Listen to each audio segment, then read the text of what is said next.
Esta conferencia comenzará a grabarse.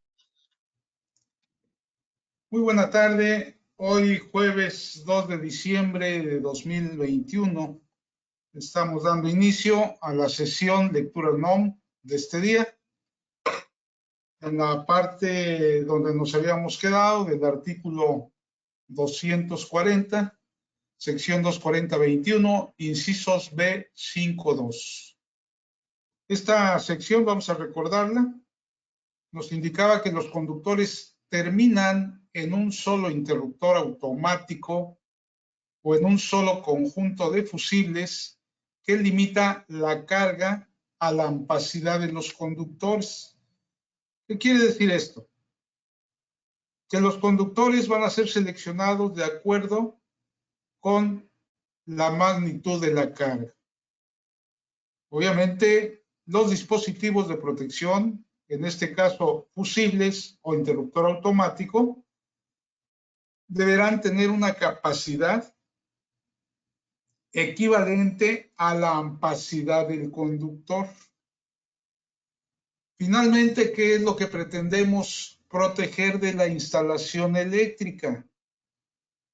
Tanto el fusible como el interruptor, ¿qué es lo que protegen? El aislamiento de los conductores. Eso es lo que van a estar protegiendo, ¿sí?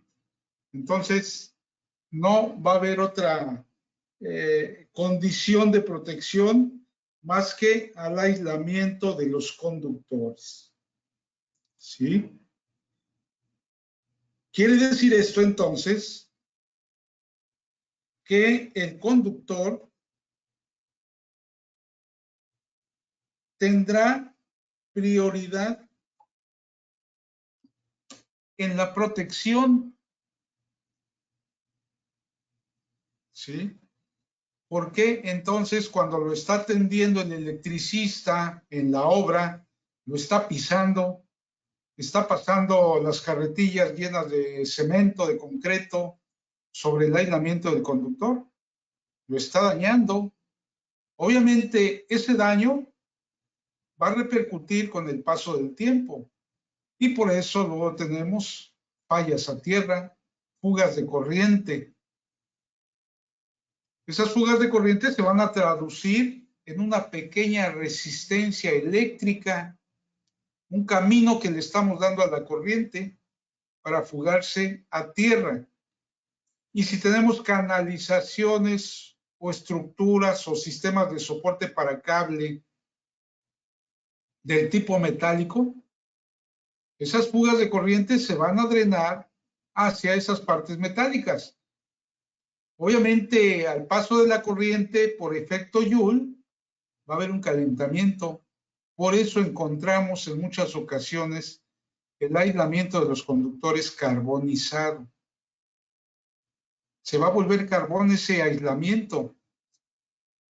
Ahora bien, ese material ya carbonizado, ya degradado como aislamiento, se vuelve un conductor de electricidad, de tal manera que en ambientes con humedad, ejemplo, aquí en la región, en Cancún, una zona muy húmeda, me va a ser propicio para facilitar las fugas de corriente a tierra, consecuentemente, la falla a tierra. Fallas a tierra que se van a traducir inicialmente en altos consumos de energía eléctrica.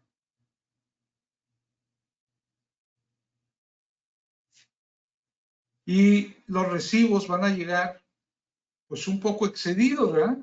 ¿Dónde estamos tirando esa energía eléctrica? Pues a través de las estructuras metálicas, a través de las canalizaciones, todo lo que sea metálico. Motivo por el cual a veces nos recargamos en alguna estructura y nos da toques, fallas de corriente a tierra, fugas a tierra. Si el equipo no cuenta con un sistema de protección contra fallas a tierra, como lo indica la norma para determinada capacidad, pues no nos vamos a dar cuenta de que hay una fuga a tierra, ¿no? A menos que nos demos por ahí como decimos en el argot eléctrico, un toque. una descarga eléctrica, es cuando vamos a prestar atención a lo que está sucediendo en nuestro sistema eléctrico. Ahora en la semana por ahí subí un video del ministro Saldívar de la Suprema Corte de Justicia de la Nación, en la cual, pues, un accidente que se presentó en 2014, hubo demandas y apenas se le dio resolución favorable. ¿A quién? A los papás del muchacho fallecido. ¿Por qué falleció? Por fugas de corriente a tierra en los aislamientos. Se habla ahí de una responsabilidad a los prestadores de servicio. Los que no estamos empleados por alguna empresa, trabajamos por nuestra cuenta, somos prestadores de servicio. Entonces, ahí aplica el que pongamos más atención en el trato, en el cuidado de los aislamientos de los conductores eléctricos. Finalmente, es a lo que estamos brindándole protección con fusibles o con interruptores automáticos. No sobredimensionemos estos dispositivos de protección. Entonces, adelante. Adelante. ¿Nada? Bien. Entonces, al igualar la capacidad de los dispositivos de protección contra sobrecorriente con la ampacidad de los conductores, nos obliga la norma a seguir las reglas y las condiciones de instalación. Más adelante veremos que hay una serie de requisitos para los conductores conectados en paralelo. Y adelantándonos un poco, estos conductores conectados en paralelo, tanto en el lado de alimentación como en el lado de la carga, deben de cumplir con requisitos como cuáles. Nos vamos a adelantar un poquito, ¿no? Porque acuérdense que la norma tiene relación, cada sección tiene relación con otras secciones. Y aquí lo observamos. Requisito número 1, ser del mismo tamaño, del mismo calibre. Entonces, ¿por qué encontramos diferentes calibres de conductores, tanto alimentadores como de carga? Por desconocimiento. ¿De qué me sirvió haber hecho un proyecto ejecutivo muy bonito, muy bien, cumpliendo con la normatividad? Si el electricista llega a instalar porque le pidieron adicionalmente para una carga pequeña, una derivación con cables calibre número 10 o cables de un tamaño diferente a los instalados. Pues ahí ya se perdió toda la condición de seguridad. Y aguas, jurídicamente, cuando hay esa modificación, una vez que el constructor ha terminado su obra y mediante un documento hace entrega de la misma, el acta de entrega-recepción, ahí nos estamos amparando, ¿ah? Nos estamos amparando ante cualquier situación de incremento de alguna carga que no esté contemplada en el proyecto, que no esté contemplada en lo que ofertamos como construcción de instalación. Y ahí, obviamente, no tendríamos responsabilidad. De acuerdo con la ley, ¿de quién sería responsabilidad la instalación eléctrica? Del usuario. El usuario es responsable de su instalación. En el proceso de construcción, al término de una construcción de instalación eléctrica, hay un responsable del seguimiento de la construcción. Hay un responsable municipal llamado corresponsable de instalaciones. registrado ante la Dirección de Desarrollo Urbano Municipal,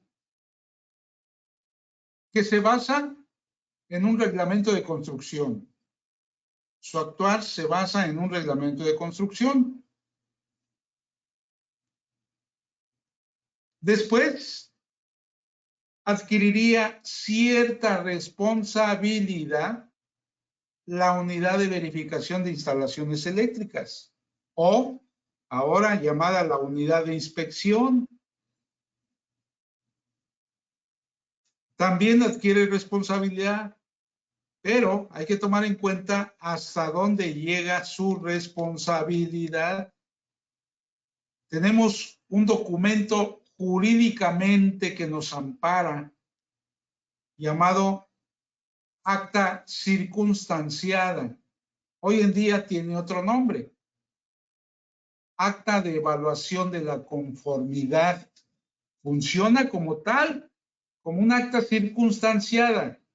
La importancia de este documento radica en el hecho de que yo estoy redactando en ese documento los incumplimientos normativos o los cumplimientos normativos. ¿Sí? Con este documento me voy a amparar en caso de algún accidente, de algún siniestro, y va a quedar registrado a través de ese documento los hallazgos de no cumplimientos que no se dieron atención por parte del usuario. Finalmente, el usuario, ¿qué es lo que quiere? El dictamen para poder contratar con el organismo suministrador.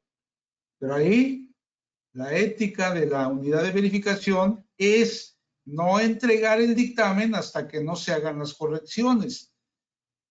Muchas veces el usuario apela, intercede, y si no le damos el dictamen, termina contratando a otra unidad de verificación para que le entregue el dictamen. Y sí los hay.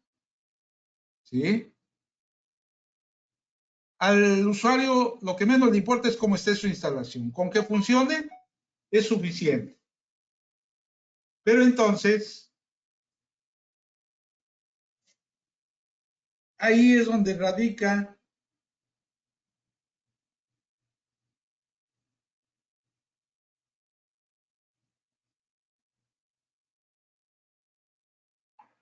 precisamente el actuar de la unidad de verificación.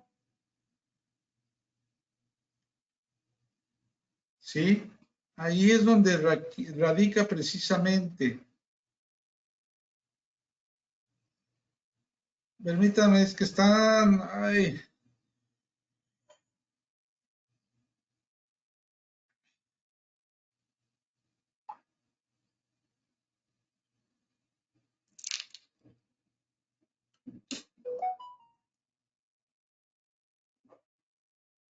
Ya a partir de hoy, de aquí en adelante, vamos a ir ligando el actuar de la unidad de verificación o la unidad de inspección para ir engranando con la actividad que algunos estaremos desarrollando en breve tiempo.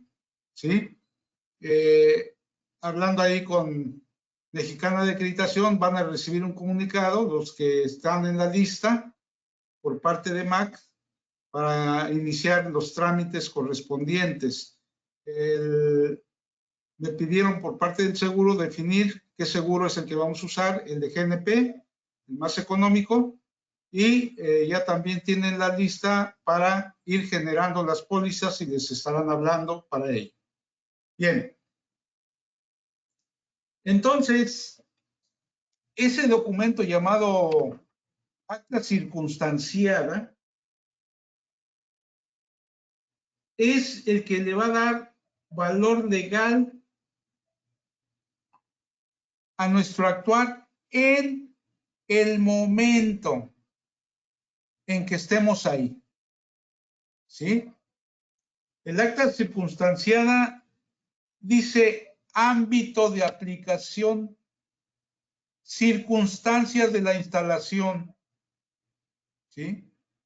En el ámbito de aplicación, ¿qué vamos a escribir? Ah, pues estoy revisando el desconectador de navajas con fusibles de tal capacidad, que es de un alimentador tal, tal, tal, y tiene las siguientes no conformidades. Y ahí describiremos la no conformidad, los hallazgos. Es importante que dejemos en ese momento el acta circunstanciada firmada por el solicitante del servicio, que puede ser el usuario o la persona que nos haya contratado. Y además que esté firmada por los dos testigos. Importantísimo. Hay quienes al día de hoy siguen verificando con fotografías. Oye, para ahorrarnos lo del avión, no vengas a Cancún, mándame las fotografías y con eso verifico. Ok, yo me interesa tener el dictamen para mañana, ¿verdad? Voy y saco fotografías de lo más bonito de la instalación y las mando, aunque todo lo que esté mal, no lo mando, ni siquiera le tomo fotos. Hay que recordar la definición de verificación, la constatación ocular. ¿Qué quiere decir esto? Ir a revisar físicamente en el sitio, en el lugar. ¿Sí? Seamos cuidadosos con ello. No podemos ponerle fotografías a la entidad de acreditación, porque si ellos logran observar algo indebido que nosotros no vimos en la fotografía, nos van a marcar una no conformidad, una sanción. Entonces, hay que ser muy cuidadosos. Bien. Se permitirá que este único dispositivo de sobrecorriente alimente cualquier número de dispositivos de sobrecorriente adicionales en el lado de carga. Ah, aquí nos está diciendo que de este dispositivo yo puedo alimentar un X número adicional de dispositivos de protección contra sobrecorriente. ¿Sí? Ya en el artículo 450, donde se habla de transformadores, hay una serie de reglas que me permite instalar hasta 6 circuitos, ¿sí?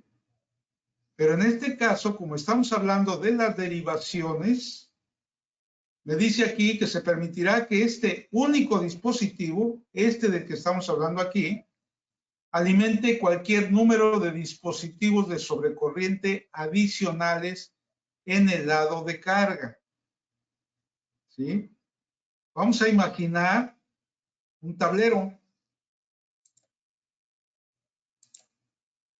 Yo aquí tengo estas terminales, aquí están mis terminales,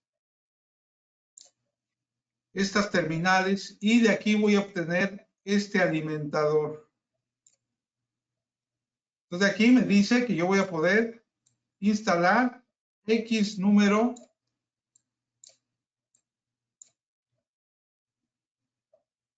este único dispositivo alimente cualquier número. Aquí va a haber un dispositivo de protección contra sobrecorriente adicional en el lado de carga. ¿Sí? Aquí no me está diciendo cuántos, no me está definiendo un número, me está diciendo un X número, pero estos están obligados a tener dispositivos de protección contra sobrecorriente. Esto me hace pensar en qué? En un tablero de distribución. Bien, ¿hasta aquí alguna pregunta, comentario?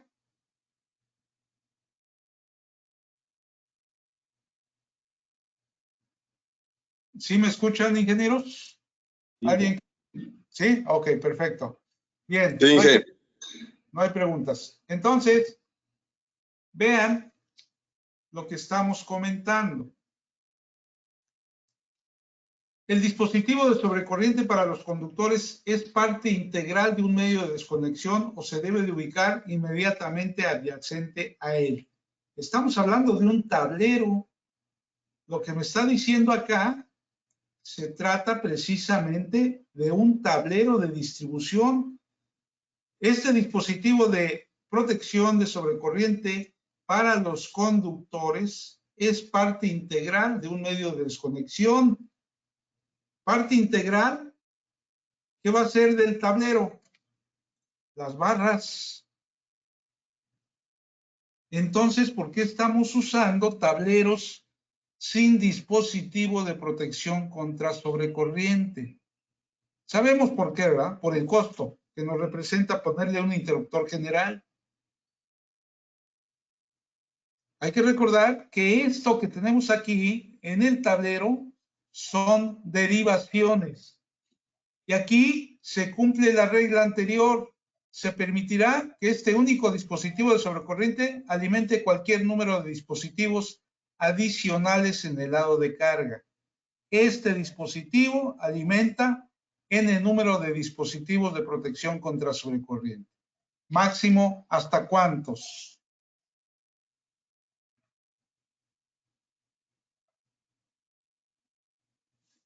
Hasta 42, ¿sí? 42 circuitos, ¿verdad? Que es el tablero de mayor tamaño que teníamos en México. Creo que ahora ya hay hasta de 50 y tantos. Yo me acuerdo que en alguna versión de la norma hablaba que el número máximo de circuitos derivados en un tablero era 42. Circuitos derivados, no espacios. Los tableros, algunos traen 42 espacios, ¿sí?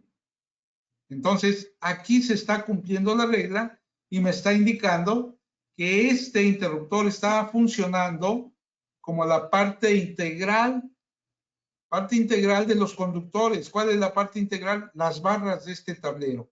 Entonces, estas barras requieren de protección contra sobrecorriente. Sí.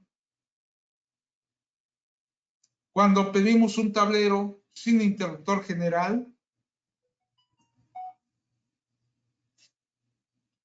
cuando pedimos el tablero sin interruptor general, hay que agregarle un tablero, un interruptor general, ¿no? ¿Cuál es la experiencia de ustedes? ¿Cuál ha sido su experiencia al respecto?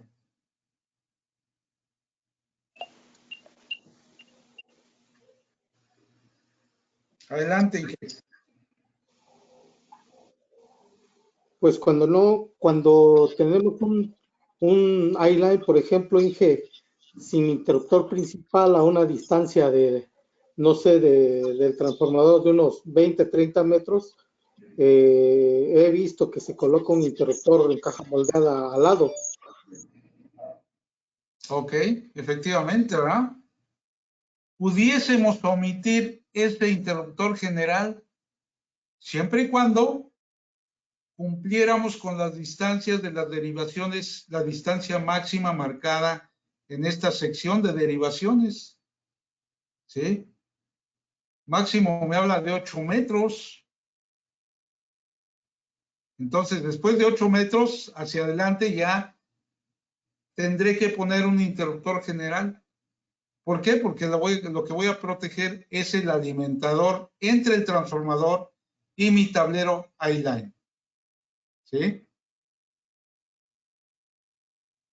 Ahora bien, el I-line, si no tiene interruptor general y está retirado de la fuente de alimentación, entonces aquí la norma me está obligando a poner un interruptor general.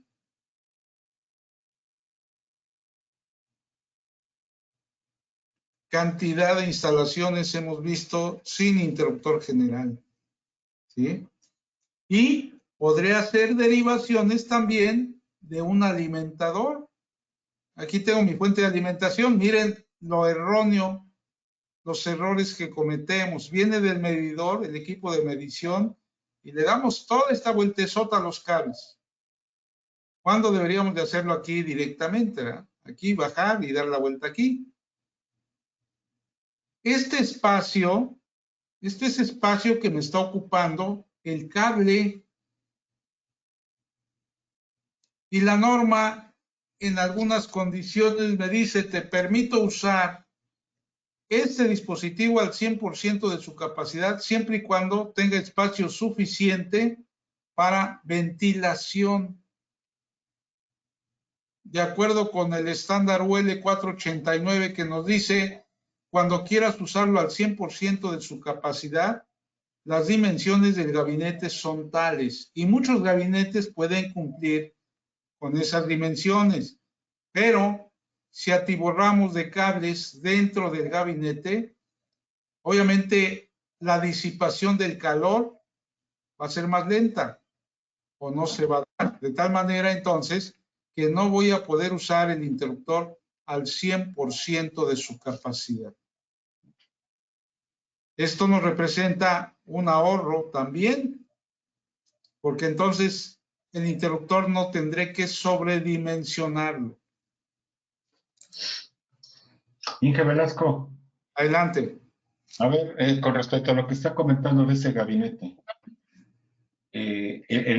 vamos a suponer que la línea, yo no estoy muy familiarizado con la línea, creo que es una ABB, no estoy muy seguro. Pero bueno, con la línea Schneider sí estoy muy familiarizado, y yo lo que he podido constatar es de que el espacio interior de los gabinetes para los interruptores termomagnéticos son muy reducidos, y que inclusive no permiten dar los radios de curvatura que indica la norma. Entonces, aquí la pregunta es, bajo ese concepto, ¿se permite utilizar un gabinete metálico así como este que tenemos aquí en la imagen? ¿O se tendría que poner el de la línea del fabricante del interruptor? No, siempre y cuando el gabinete cumpla con las dimensiones, el gabinete debe cumplir con dimensiones adecuadas. Ojo, efectivamente, en Schneider los gabinetes están muy reducidos. ¿Por qué? Porque todos sus interruptores hay que degradarlos al 80% de su capacidad. Si queremos usarlos al 100%, hay que revisar el estándar UL 489 y nos especifica las dimensiones para poder usar el interruptor al 100% de su capacidad. Y es más, en el interruptor, en la etiqueta viene marcado que este interruptor se instalará en un gabinete de tanto por tanto por tanto, ancho, largo y fondo. ¿Sí? Y bajo ese concepto va a poder ser usado este interruptor al 100% de su capacidad nominal. Pero, obviamente, eso implica un mayor costo en el interruptor. Y es lo que queremos pagar. Yo he estado en desacuerdo. ¿Por qué le cuidamos tanto al inversionista? Los dineros. Por ejemplo, un hotel. Va a construir un hotel y se fijan mucho en los acabados, en el mármol, en el piso. En 3 ocasiones me tocó ver cómo destruían el mármol porque no había proyecto y había que meter canalizaciones en la cocina, ¿sí? En el restaurante, entonces había que pasar por el restaurante y ya habían puesto el piso de mármol. Pues a levantarlo 3 ocasiones porque no daban las tuberías, habían puesto tuberías de media pulgada, de 3/4 de pulgada, y obviamente los alimentadores requerían tubería de mayor dimensión, pues a levantar el mármol, ¿verdad? Entonces, para ese tipo de situaciones sí gastan, pero en el caso de la instalación eléctrica, como no se ve, no hace ruido, es en lo que menos quieren gastar. Correcto, ¿Sí? ingeniero. Ok, Ahora, me escucho. sí. Ahora, muchas veces la falta de proyecto, en el proyecto debemos de especificar las características de interruptores, ¿sí? Y ahí es donde tengo que manifestar de qué capacidad deben de ser. Y si voy a usarlos al 100% de su capacidad nominal, obviamente tendré que pedirlos al fabricante. Y además pedirle los gabinetes del tamaño adecuado. Ya verá el fabricante, si no tiene los gabinetes adecuados, tendrá que elaborarlos, tendrá que fabricarlos, ¿sí? Para dar cumplimiento al estándar de UL. Hay que recordar que UL en algunas empresas, como en este caso Schneider, es mandatorio, más que nuestra NOM. La NOM, perdón, la NMX, que es la de fabricación de gabinetes de interruptores, ¿sí? Entonces es más mandatorio UL en el país que en el aspecto de fabricación. ¿Por qué? Porque no tenemos muchas normas de fabricación. Adelante, Inge. Ok, Inge, a ver, son dos puntos. No recuerdo, estaba yo aquí buscando en la norma, nos indica que la envolvente de ese interruptor debe de ser operable desde el exterior. En este caso, al estar alojado en un gabinete metálico, este interruptor no es operable desde el exterior. Esto lo comenta, ingeniero, porque tuve ahí una diferencia con una unidad de verificación de que no me permitió utilizar un gabinete de estos de los que comúnmente se les conocen como email. Entonces, ¿qué tanta razón tenía el verificador al ser tan estricto al aplicar la norma? O yo con mi criterio de darle esos radios de curvatura a los conductores y tenerlo protegido el interruptor. Aquí lo que está diciendo la norma, que para el caso de operación rápida, debe de estar operable desde la parte exterior con frente muerto, ¿sí? En este caso, así como estamos viendo la imagen, no es frente muerto. ¿Por qué? Porque partes energizadas expuestas. Y esto es una no conformidad, sí es una no conformidad. Pues hay que buscar un medio, algún elemento para poder cubrir a ese interruptor. Por eso las tapas de los interruptores en los gabinetes, ¿verdad? Ok. Desde la parte exterior debería de tener una tapa. Este tipo de gabinetes, sobre todo los email, que son los que nos ofrecen en el mercado nacional, son para tableros de control, armar un tablerito de control. No es propio de un interruptor automático. ¿Sí? Correcto. Sí hay que buscar el tablero, el gabinete adecuado con el fabricante. Correcto, pero entonces en el caso que le estoy comentando de que el gabinete de fabricante de Schneider es muy reducido en espacio y yo estoy buscando el radio de curvatura adecuado, entonces ahí yo me veo en un conflicto, porque ¿o qué hago? O le doy la apertura exterior o le doy el radio de curvatura. Efectivamente, sí. Esto ya habría que solicitar al fabricante que dé las medidas que requiere el interruptor junto con el cableado. Hay que recordar que la capacidad del interruptor me define el tamaño del conductor y obviamente ellos deben de saber que hay que darle un radio de curvatura al conductor dentro del gabinete. Y si no se lo dan, pues ya vamos a tener problemas. Entonces, ahí es parte de sentarnos con los fabricantes. Pero la pregunta aquí es, si sabemos y conocemos de esta discrepancia, ¿quién se va a sentar a decírselo al fabricante?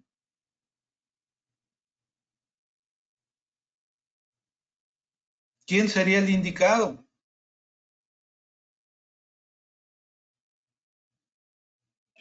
¿Algún colegio, Inge? ¿Alguna asociación?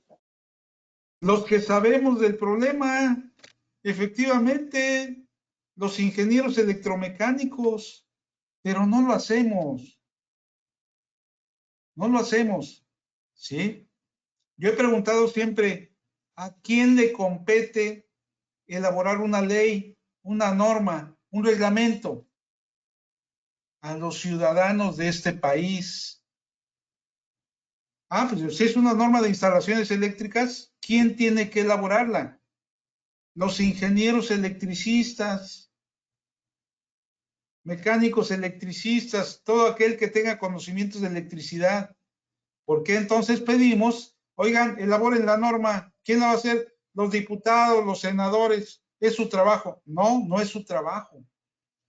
Diputados y senadores, si bien nos va, son abogados. Ahí tuvimos de diputado a un rey del tomate. ¿Qué va a saber de electricidad el señor? Pues nada. Artistas que son diputados, ¿qué van a saber de alguna ley? Nada. Entonces los que sabemos somos nosotros. Hace unos días por ahí mencionó alguien sobre por qué no elaboramos nuestra propia norma. Deberíamos de hacerla nosotros, nuestra norma mexicana de instalaciones eléctricas. ¿Por qué estar supeditados al NEC de Estados Unidos? Mas, sin embargo, años tiene que venimos arrastrando la traducción del NEC. Entonces, ya en una ocasión comenté en un foro, ¿por qué no nos ponemos a hacer nuestra norma y dejamos de estar copiando el NEC?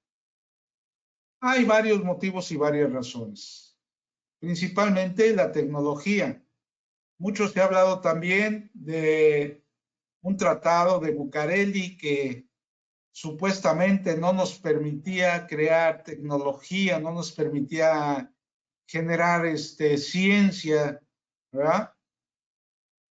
Y un día yo lo comenté en un foro, no es que el tratado de Bucareli no nos permite generar tecnología. Y alguien me dijo, oye, ¿ya lo leíste bien? Chécalo bien y a ver qué dice. Me di a la tarea de darle una lectura al Tratado de Bucareli, que vence en 2023, después de 100 años, y resulta que no habla nada de eso. Indirectamente sí lo menciona, indirectamente, pero no nos limita y nos quedamos con esa idea. Entonces, ¿podemos generar una norma propia? Sí, podemos hacerlo, tenemos la capacidad. Pero, colegas y amigos, la apatía nos gana. Somos apáticos, nos enfocamos a nuestro trabajo, a querer devengar un sueldo, unos honorarios, y esto lo dejamos por la paz. Les voy a compartir una traducción del manual, ¿cómo le llaman? Cuando se hace la revisión de un libro. ¿El manual de estilo, hija? El manual de estilo. Hice la traducción del manual de estilo del NEC, lo pasé al español, pero matizado a la norma oficial mexicana. Lo voy a subir nuevamente, ya lo he subido en varias ocasiones al Foro NOM. Lo voy a subir aquí para que alguien que tenga la intención y se quede para la posteridad, algún día tendremos una norma mexicana. Podemos empezar a hacer algo. ¿Sí? Yo empecé a elaborar un manualito de definiciones, de todo el cúmulo de definiciones que tenemos, por qué seguimos arrastrando definiciones que no están acordes a nuestro léxico, nuestra terminología o vocabulario eléctrico. Y ejemplo de ello, la tierra física, el breaker, la pastilla. Entonces, hay que hacer algo por nuestra ingeniería. Yo los invito a que colaboremos, vayamos colaborando poco a poco, en la medida de nuestras posibilidades, sí. Pero si caemos en la zona de confort y no nos queremos salir de ahí, pues vamos a seguir adoleciendo de lo que está sucediendo hoy en día, ¿sí? Nuestra norma, ni la misma Federación de Colegios de Ingenieros Mecánicos Electricistas se ha manifestado al respecto. Yo le he comentado, vamos a hacer algo, vamos a decir, oye, pues, de acuerdo con lo que dijo el magistrado de la Suprema Corte de Justicia de la Nación, también requerimos y exigimos leyes y normas de actualidad. La norma 2012 ya pasó a la obsolescencia. ¿Por qué? Porque hay equipos nuevos, hay nuevas condiciones de instalación. Y es lo que no estamos observando, ¿sí? Dependemos de equipo y de tecnología americana, europea. Entonces hay que ir a la par de las instalaciones de esas nuevas tecnologías. De otra manera, vamos a seguir teniendo incendios por cortocircuito, personas electrocutadas, ¿sí? Ya el proyecto de norma simplemente habla del apriete con un torquímetro de estas terminales. Estas terminales se calientan, se enfrían. Obviamente, al expandirse, al contraerse, la tornillería se va a aflojar y vamos a tener puntos calientes que en algún momento pueden representar un riesgo. Si le damos el apriete con torquímetro, no es garantía de que no va a pasar nada. Pero ya ese ajuste por un tiempo determinado me va a servir. Obviamente, mantenimiento tendrá que hacer lo propio. Y, por lo que dijo el ministro Saldívar, hasta ahí va a llegar la aplicación de la ley, hasta el personal de mantenimiento. ¿Por qué? Porque el accidente que resolvió la Suprema Corte de Justicia de la Nación, que dio apenas el fallo, desde 2014, apenas dieron el fallo, ¿verdad? Que el hotel, hablan del Hotel Mayan Palace en Acapulco, tiene que pagar 30 millones de pesos. Y aplica para todos los prestadores de servicio, ¿eh? Aguas. Eso nos obliga, además de estar bien capacitados, además de estar actualizados, nos obliga a vigilar la construcción de la instalación que hagamos, a capacitar a nuestros electricistas, colegas y amigos, también parte importante, ¿sí? Entonces, aquí entra también el radio de curvatura, ¿no? Que hay que cuidar de acuerdo con lo que establece la norma. Un arreglo de conductores de tal manera que tengamos la mejor apariencia. Hay que recordar que en el artículo 110 también la norma habla del trabajo limpio de la instalación, ¿sí? Eso implica, bueno, pues aplicar todas las condiciones normativas, dentro de ellas, radios de curvatura. Ahora bien, ¿por qué los gabinetes vienen reducidos también en espacio? Porque lo que tenemos que hacer con nuestros conductores es bajarlos directamente,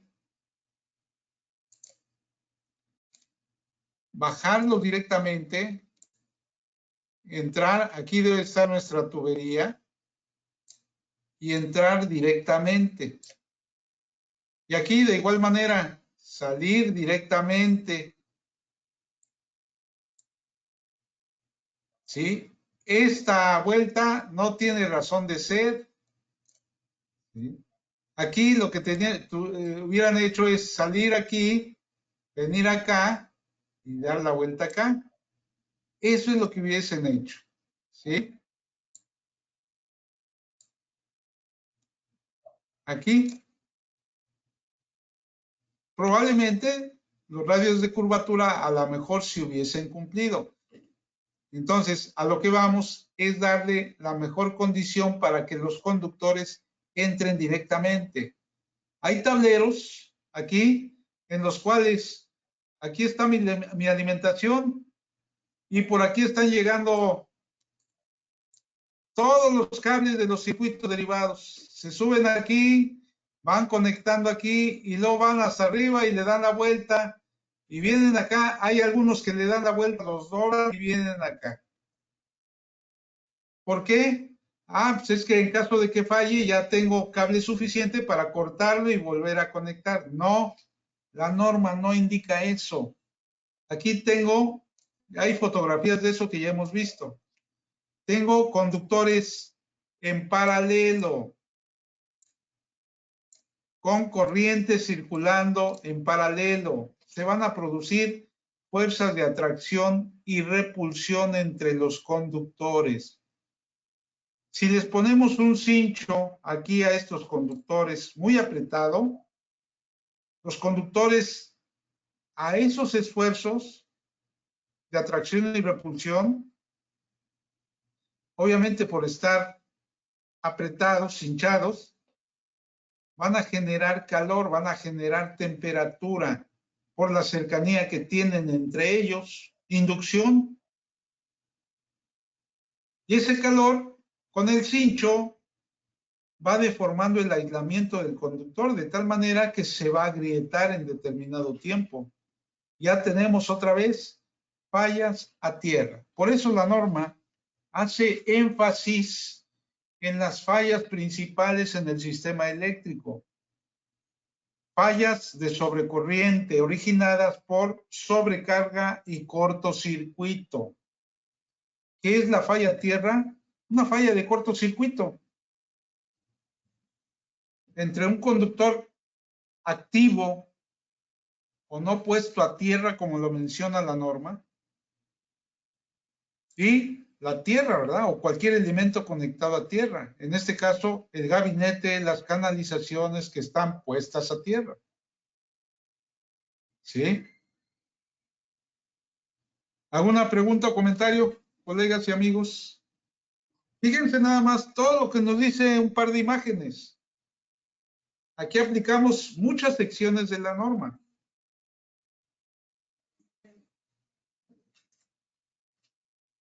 ¿Preguntas, comentarios?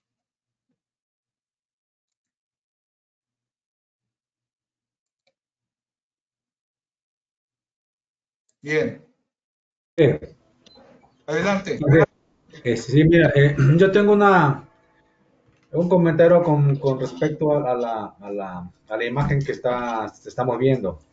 Ajá, adelante. Efectivamente, ¿verdad? Cuando hay exceso de cable, se genera una bobina.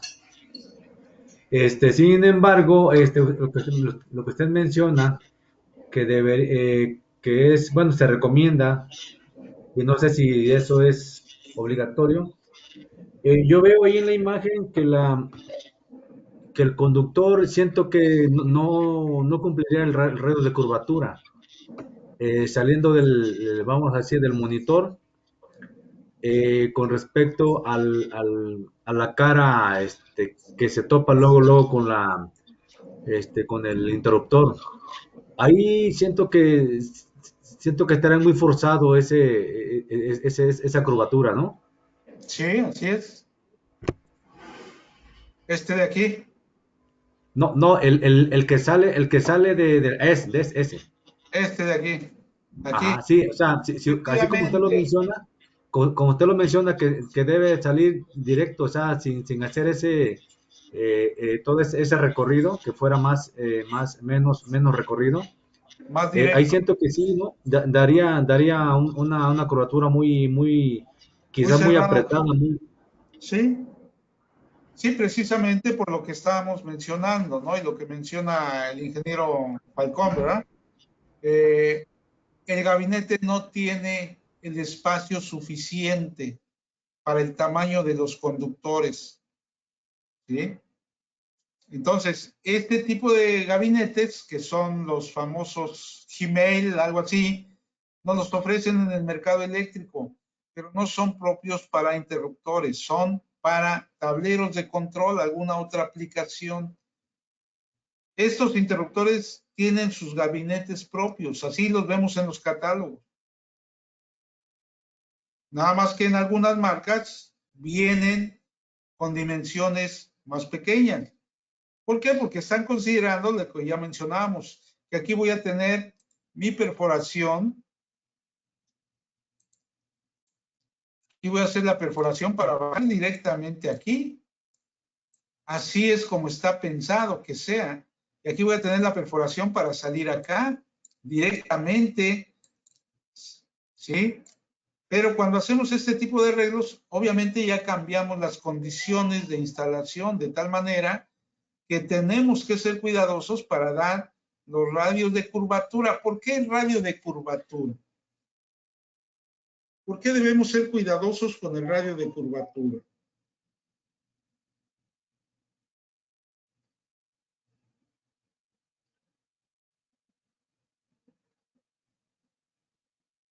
Porque hay un esfuerzo, ¿no? Dije, hay un esfuerzo ahí. Efectivamente, aquí vamos a ver, para no dañar el aislamiento, efectivamente, ingeniero Trinchán, ¿sí? Se trata de cuidar el aislamiento. Si este radio de curvatura lo hago muy cerrado, esta parte interna del conductor se va a comprimir.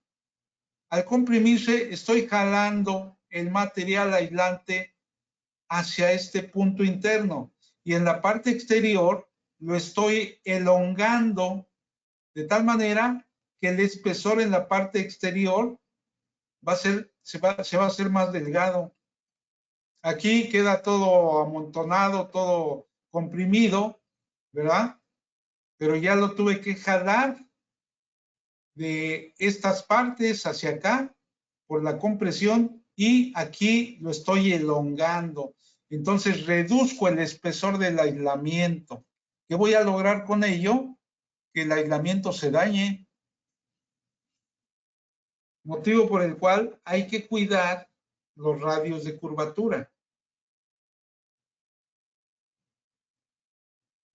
Hay una teoría que me explicó una unidad de verificación un día, un poquito descabellada. El radio de curvatura, me decía, es para evitar que si yo tengo aquí, evitar ángulos de 90 grados. ¿Por qué? Porque si los electrones vienen aquí brincando, ¿qué va a suceder aquí? Van a salir, los electrones de aquí van a salir disparados. Ah, caray. Y yo jamás vi a los electrones salir disparados aquí, ¿eh? Era su teoría de esta unidad de verificación. Obviamente, los electrones adquieren cierta velocidad. Y si esto se puede dar, sí puede haber brincos de corriente, arcos eléctricos. ¿Por qué? Por disminuir precisamente el aislamiento del conductor. ¿Sí? Entonces, lo que estamos tratando y seguimos cuidando es el aislamiento de los conductores. Adelante. Adelante. Yo también había escuchado eso, pero por parte de un ingeniero en electrónica, porque él me explicaba que ese efecto, ellos le llaman efecto flecha, el que los electrones tienen la tendencia a continuar su camino. Me decía que era algo similar a los vehículos, que vienen muy rápido y que por eso las curvas tienen que ser aperaltadas, y que por eso ellos, sus tracks de su electrónica, no los hacen rectos, también los hacen así como una semicurva. Entonces algo debe de haber de cierto, ¿eh? Miren, vi un artículo al respecto y sí hay algo de cierto, sí, efectivamente. Voy a buscar ese artículo y lo voy a subir porque está muy interesante, sí, sí hay algo de razón, pero habría que calcular la velocidad con la que se están moviendo los electrones dentro de nuestros cables eléctricos. ¿De qué va a depender esa velocidad? ¿Sí? No creo que dependa de la magnitud de la carga. Habría que analizarlo. Voy a buscar ese artículo, un artículo técnico, ¿verdad? Al respecto, porque sí es interesante analizarlo. Entonces, ¿cuál será la función del aislamiento? Proteger y evitar esa condición que se pueda dar. Me imagino que un brinco de electrones de esa manera, por la falta de aislamiento, a lo mejor el estar golpeteando aquí, bombardeando aquí al gabinete, en determinado tiempo voy a tener aquí una mancha de varios puntitos, ¿verdad? En el gabinete. Habrá que analizarlo muy bien. Adelante. ¿Qué tal? Buenas tardes. Una pregunta. Bueno, eso de los radios de curvatura siempre me ha generado duda, porque revisando la norma, precisamente la sección 334, radio de curvatura de los conductores, habla, pero para requisitos de más de 600 volts.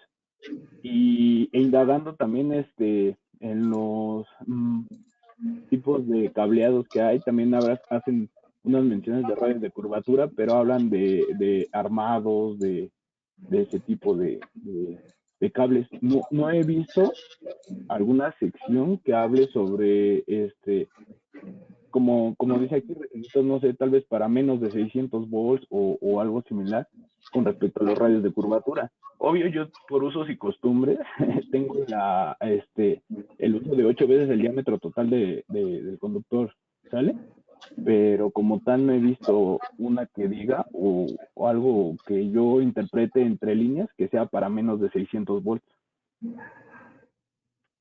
Dije, yo ahorita tengo abierta la norma y en 3.14.28 sí te habla de esos 8 veces diámetros para conductores de menos de 600 volts, ¿eh?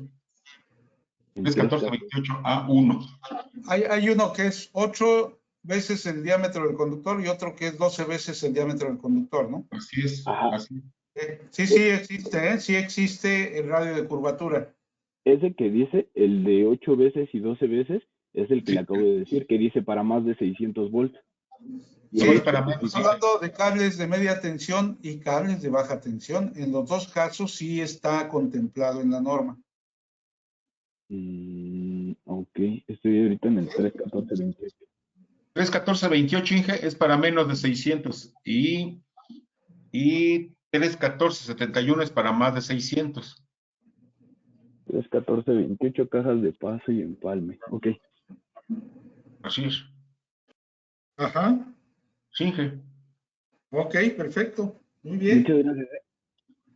Adelante, adelante. ¿Ya sería todo? Inge, nada más tenía esa duda porque le digo que no lo había yo podido encontrar. Ahorita le voy a echar una revisada a lo que me dijo el Inge Falcón y Ok. comento, ¿vale? Muchas gracias. Miren, lo enriquecedor de esto es las opiniones de todos, ¿verdad? Y ahorita, por ejemplo, ya salió una duda, vamos a resolverla, ya se está resolviendo. Ahora hay que ponernos a leer. La norma siempre ha sido un poquito bromoso leerla. Necesitamos leerla 2, 3, 4 veces. Yo me he puesto a estudiar el NEC de Estados Unidos ya desde hace muchos años.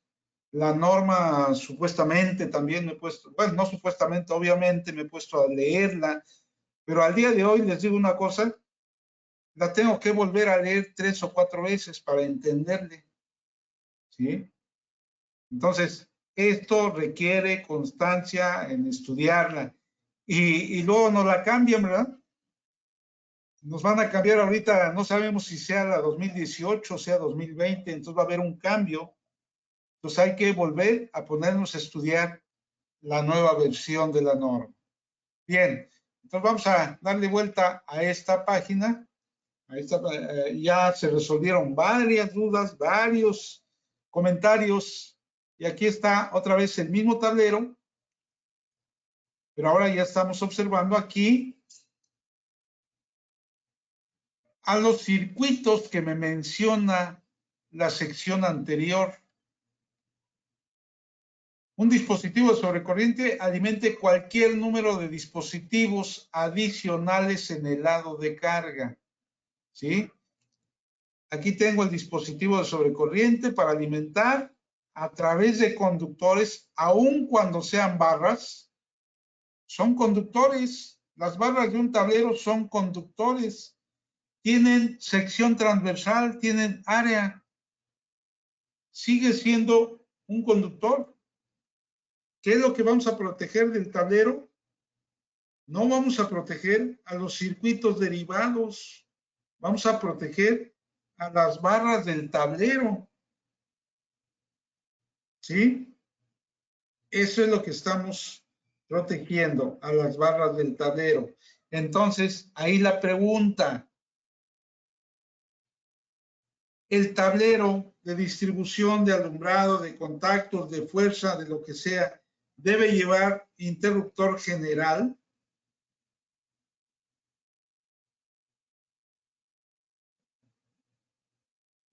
Claro que sí, ¿verdad? Claro que Y sí, de llevar IG. ¿verdad? Sí. ¿Por qué? Porque está protegiendo a las barras del tablero. Bueno, ok. Entonces, en ese sentido, Inge, adelante. Inge, sí, ahí en la sección 240.21, ahí dice bien claro que los conductores al momento de recibir la energía deben estar protegidos. 240.21. A ver, otra vez, ¿cómo? Sí, ahí la sección 240.21, digo, no tengo abierta la norma, pero palabras más, palabras menos, dicen que cuando los conductores reciben la energía eléctrica, deben estar protegidos contra sobrecorriente. Ajá. Digo, por eso es importante que todos los tableros al momento de recibir su energía deben estar protegidos. Así es, así es. Ajá. ¿Y la protección cómo la brindamos?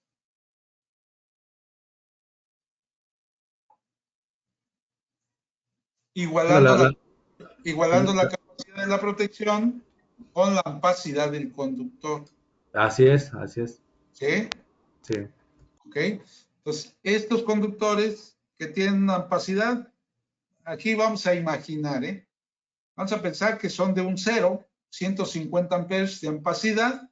Este interruptor, ¿de qué capacidad debe ser? De 150 amperes.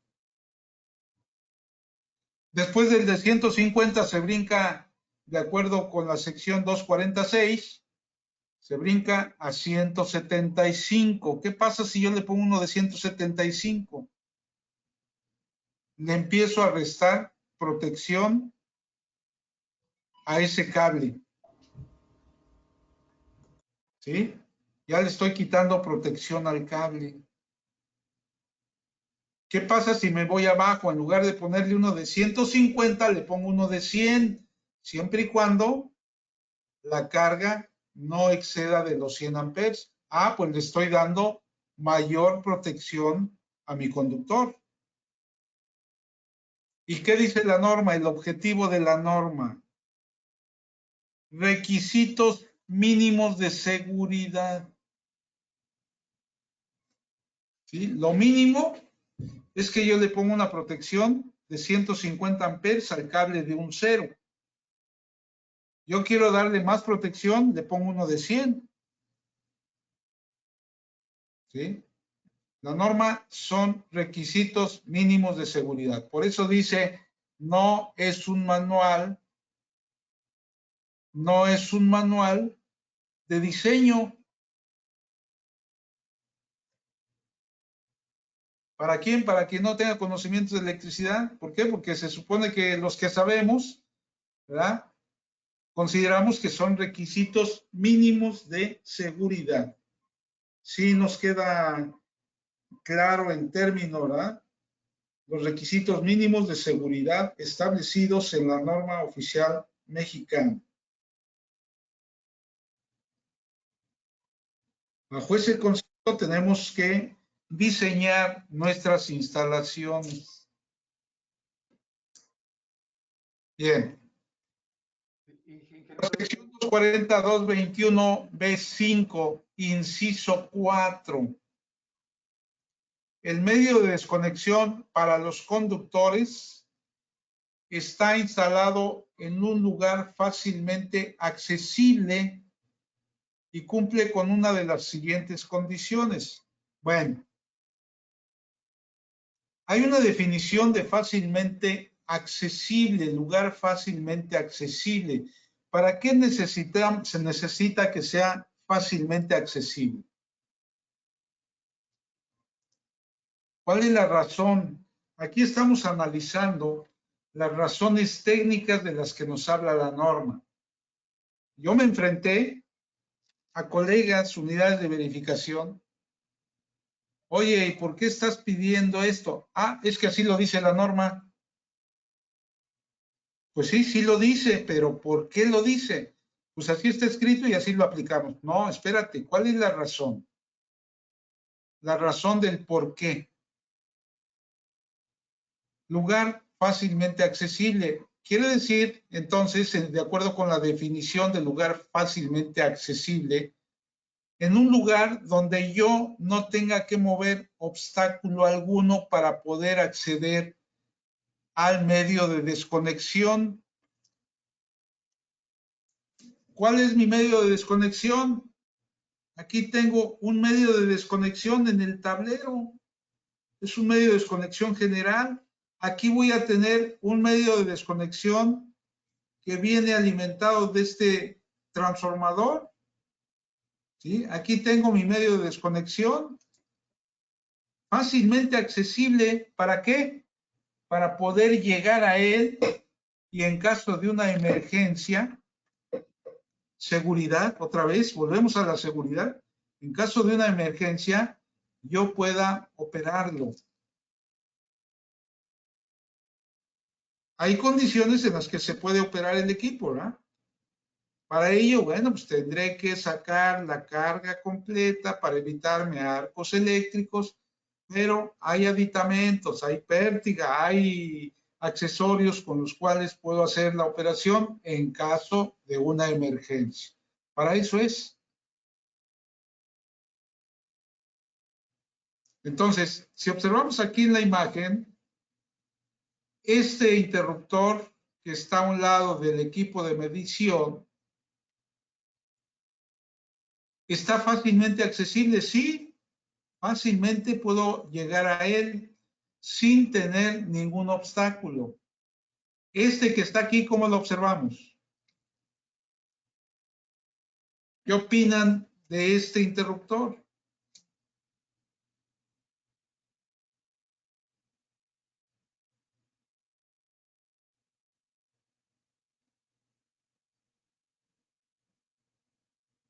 ¿Hay alguna opinión al respecto? ¿Está fácilmente accesible?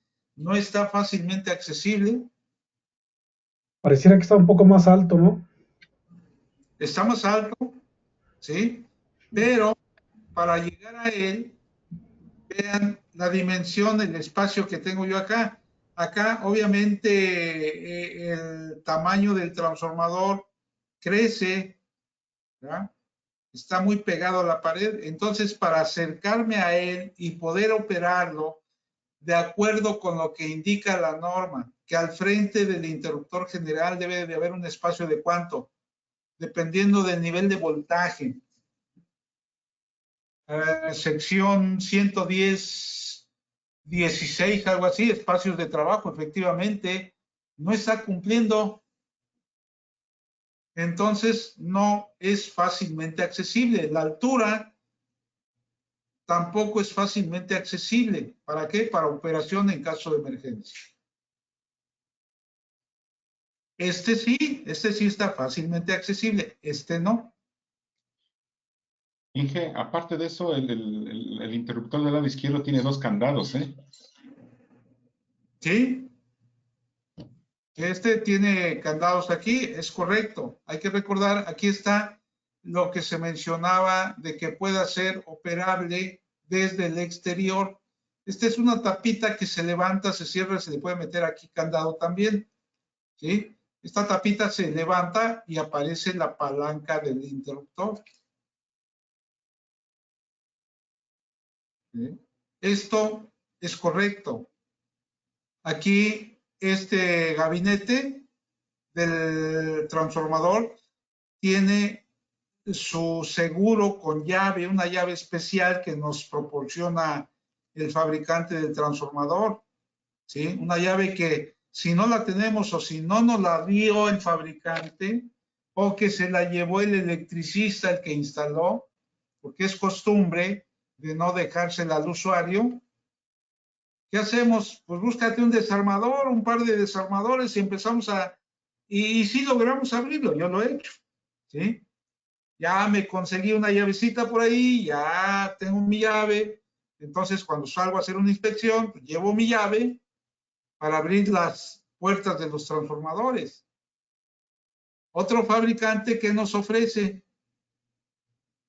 nos está ofreciendo aquí las orejitas para poner un candado, pero vean ustedes, no hay candado. ¿Quién es el responsable de este equipo? Comisión Federal de Electricidad. Fue un equipo donado a Comisión Federal de Electricidad. ¿Sí?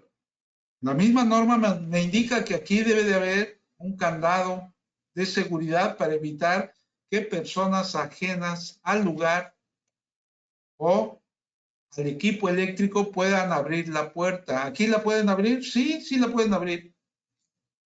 Estamos plagados de una gran cantidad de transformadores en la vía pública que se pueden abrir porque no tienen candado. Obviamente, levantarlo implica que sea una persona adulta la que abra esos equipos, ¿sí? Un niño difícilmente lo puede abrir. Son pesadas las puertas de los envolventes de los transformadores. En este caso, no son pesadas. En este caso, se puede abrir muy fácilmente. Entonces, para ello, la norma establece, hay que ponerle un medio que no permita abrir las puertas. Y en este caso, es un candado. Ahí está la seguridad. Esto donde lo aplicamos en instalaciones particulares, ¿verdad? Que ahí, pues sí, le ponemos sus candados a los equipos. Y vean ustedes aquí, hasta lo enrejaron el interruptor. Es correcto también, ¿no? Un medio de protección. El vandalismo también está a la orden del día. Bien. Entonces, esto de fácilmente accesible, que se pueda llegar a él sin tener que quitar o que no haya alguna obstrucción. En las azoteas es común que tengamos las tuberías, los ductos del aire acondicionado. Y para poder accesar al equipo, tenemos que brincarlo. Eso ya implica un lugar que no es fácilmente accesible para el equipo eléctrico. ¿Sí? ¿Cuáles son las condiciones que marca la norma? En el interior, adelante. Un comentario sobre los transformadores de pedestal. Sí. Ahorita CFE Medición está pidiendo en la parte de la puerta de baja tensión que le ponga otra puerta adicional de acrílico y las espadas con la conexión de los cables, o sea, las terminales de baja tensión tipo espada que van con los pues ya van conectados a los cables ya sea con terminales ponchables. Pide que estén sellados con una cinta especial que al calentarse se hace vulcanizable. Un termoconductor. Ahí la idea es que no haya chance de conectarse y robarse la corriente, pero en este caso la norma que dice con respecto a esas medidas que está tomando CFE Medición. En este caso, la norma no nos dice nada. La norma 001 no indica nada al respecto. Estas medidas son especificaciones propias de Comisión Federal. Y hay que recordar que el equipo de medición, ¿dónde está conectado? Por el lado de baja tensión hasta cierta capacidad de transformadores, ¿sí? Y la responsabilidad de Comisión Federal llega hasta el equipo de medición. Entonces, es aplicable la especificación que emita Comisión Federal. En este caso, para evitar el robo de energía eléctrica, ¿sí? Entonces, hay que seguir las especificaciones de Comisión Federal de Electricidad. La única manera que encontraron para evitar el robo de energía eléctrica o poner los famosos diablitos fue el pedir la puerta, la cubierta de acrílico para que no sucediera eso.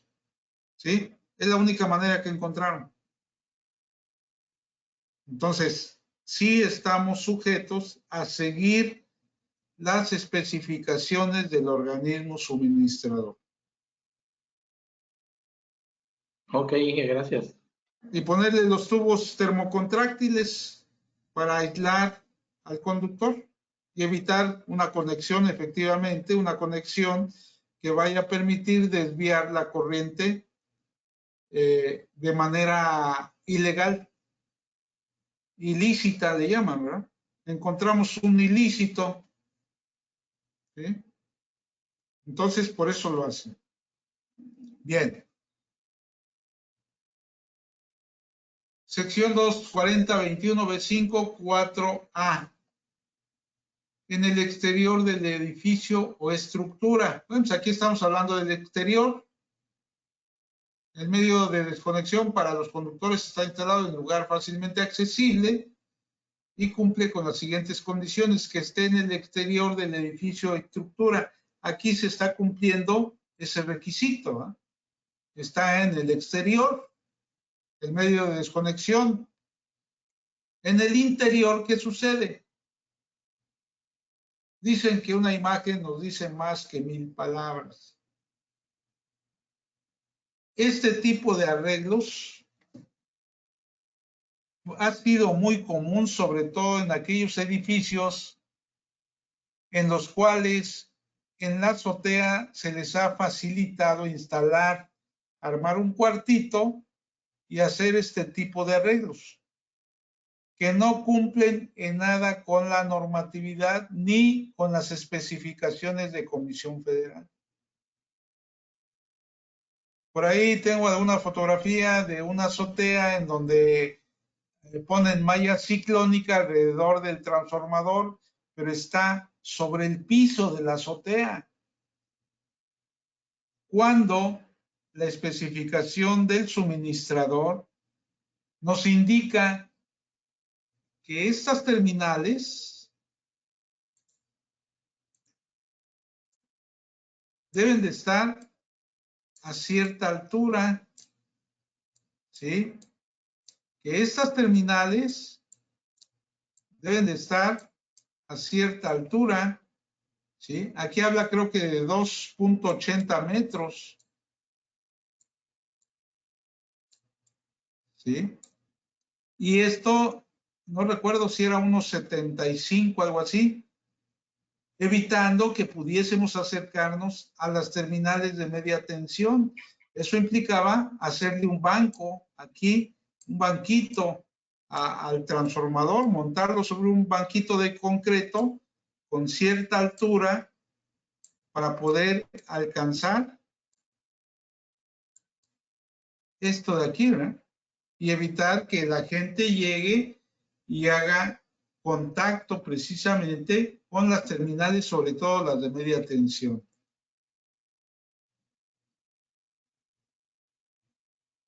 Entonces, yo creo que en todos los estados del país nos vamos a encontrar con las famosas subestaciones tipo azotea.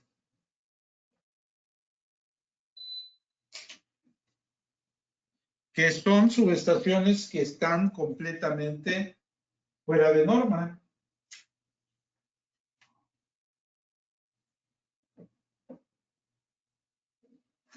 Hay que echar una revisada a eso. En una ocasión me llamaron a mí aquí en Cancún para ver precisamente un arreglo y ahí pude tomar las fotografías, las voy a buscar y las vamos a subir para que las vean, ¿verdad? Del riesgo que se tiene entre las partes energizadas en media tensión y la cercanía con las partes conectadas a tierra o la malla ciclónica o la estructura, ¿verdad? Pues puede haber algún riesgo mayor. Ahora veamos aquí otra vez radios de curvatura de los conductores. Aquí hay un esfuerzo mecánico contra la terminal del cortacircuito, que puede romper el aislador del cortacircuito. ¿Sí? Aquí tengo partes vivas energizadas en baja tensión. Aquí por lo menos le pusieron una cubierta a la media tensión. Este tipo de arreglos lo he visto yo en hoteles españoles aquí en Quintana Roo. Y a pesar de que hay una bota en media tensión para cubrir estas terminales, no se la ponen. Y he tenido controversias, discusiones fuertes con técnicos españoles. Es que mi norma sí me lo permite. A ver, te doy el beneficio de la duda. La norma dice que no debe de haber partes energizadas expuestas que estén al alcance de cualquier persona. Entonces, voy y leo lo que dice su norma y pues ni ellos mismos saben lo que dicen, ¿no? Aquí me dice tu norma que no debe de haber partes energizadas expuestas. Entonces tienes que ponerle una bota de material aislante para cubrir la parte energizada.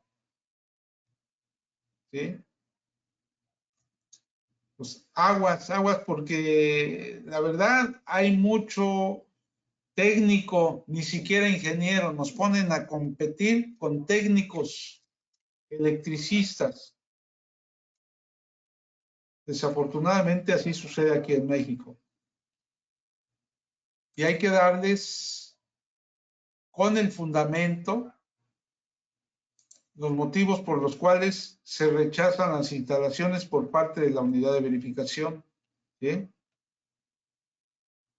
Pues esta instalación, por donde le veamos, no cumpliría con la norma oficial mexicana. ¿Sí?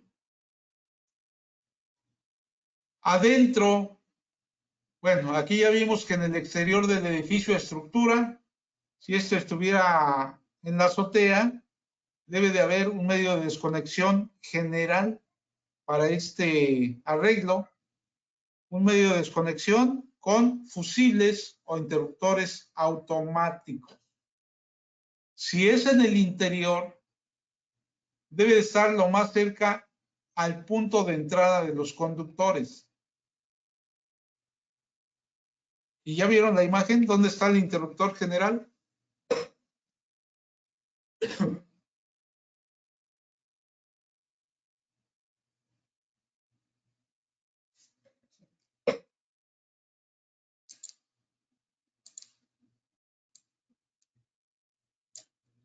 Ahí está el interruptor general. Obviamente es una instalación hecha no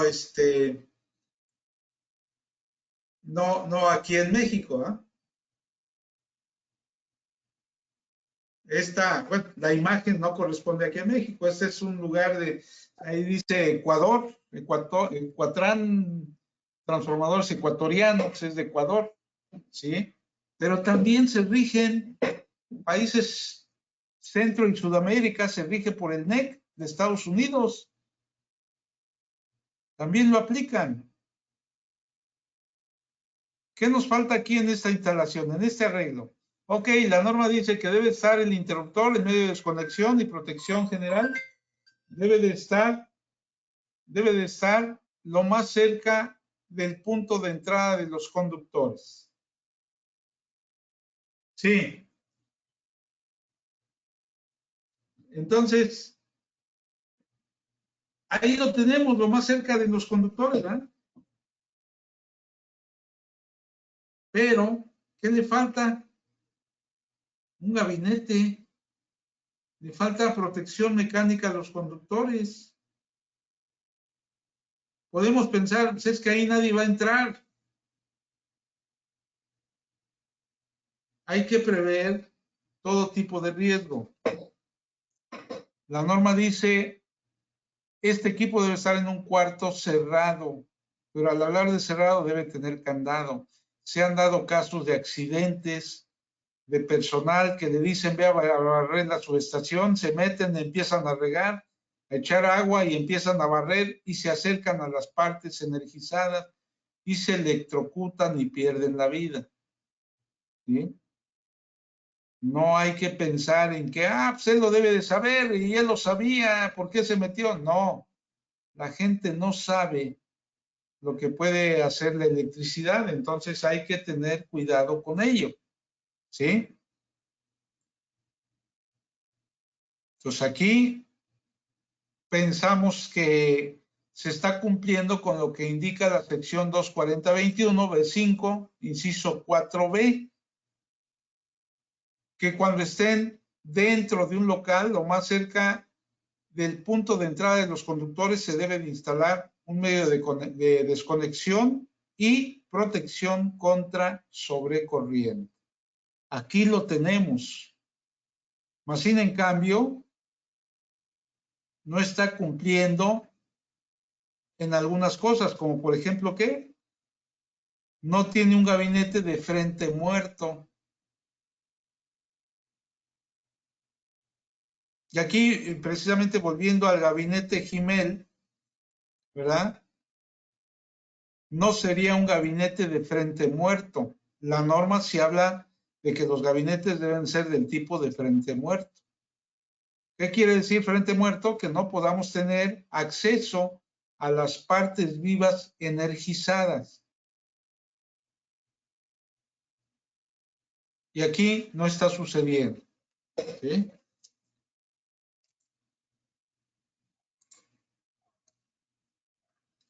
¿Qué más detalles observamos Inge, aquí? una observación. Adelante. Una observación. Los transformadores que están atrás tienen los bushings de baja tensión hacia la pared, ¿es correcto? Los de baja tensión. Aquí están. Sí, los que están atrás, el de 135 están hacia atrás y el cable da toda la vuelta por el bushing de alta de arriba, están ¿no? aquí. También Están está aquí arriba. Están aquí arriba las terminales de baja tensión. ok. ¿Eh? Ya los vi. Por la marca del transformador Ecuatran, me imagino que es una instalación en Ecuador. ¿Sí? Es correcto. Sí. Gracias. Como decimos aquí en México, en todos lados se tuestan habas, ¿no?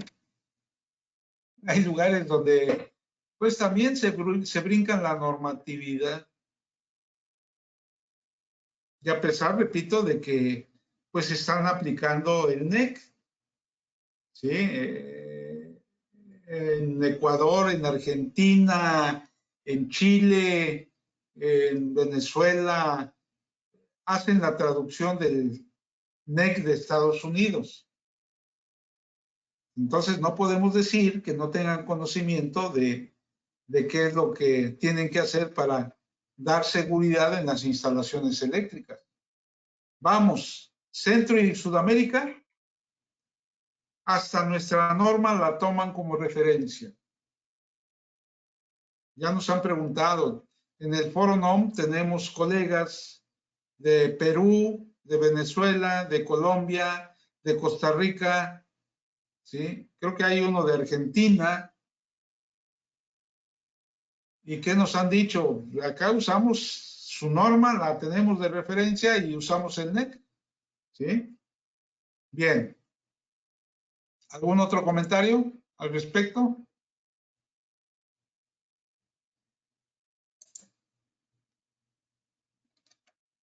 El inciso C nos dice, cuando se instala de acuerdo a la sección 236, lo más cerca del punto de entrada de los conductores. Y aquí tenemos ese caso. De este transformador tenemos la salida en baja tensión a través de esta canalización. Salen nuestros cables y llegan al interruptor general. Y de este interruptor general se están sacando dos derivaciones, ¿sí? Para dos circuitos. Sería el caso que nos está marcando aquí la norma, ¿no? Que esté pegado el interruptor general, pegado al transformador, a la fuente de alimentación. Anteriormente, en las normas técnicas de instalaciones eléctricas de 1981, me indicaba que el interruptor general debería de estar máximo a 5 metros del transformador. Hoy ya no lo dice. Hoy lo podemos tener mucho más alejado, bajo ciertas condiciones. ¿Sí? Hay quienes meten el interruptor dentro del gabinete del transformador. Incluso hubo una marca de transformadores que así nos lo ofrecían, ¿verdad? Con el interruptor dentro del lado de baja tensión del transformador. Una práctica fuera de norma. Pero así lo estuvieron vendiendo. Creo que la marca de transformador ya ni siquiera existe. Era Ámbar. ¿Alguien conoció Ámbar? Que después fabricaron subestaciones muy compactas. Eso sí me gustó, que hicieron un estudio de coordinación de aislamiento en el cual les permitió hacer el gabinete de la subestación compacta más pequeño.